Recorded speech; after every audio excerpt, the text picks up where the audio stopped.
that your mind is playing nicely. You'll sit down and instead of it feeling like a chore, like I've got to become this perfect person who can still her mind.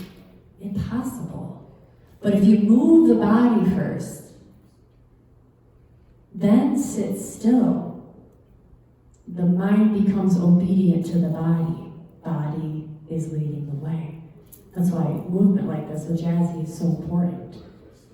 So I'd like to propose that the next time I come, we do meditation after Jazzy, if that's all right. Okay. We could try it. We could try it before movement, try it after movement, and see what you like better. When the body is filled with energy from breath work, from movement, from sweat, from exhilaration, when you go to then sit down, the body feels this big. And so the mind can just sit in the body energetically. Whereas before, you walk in this door, how big does the mind feel? Huge, right? You're thinking about this. You're judging the temperature in here. You're wondering if I should have came today. You're wondering what this woman's talking about. Right? There's all of these thoughts.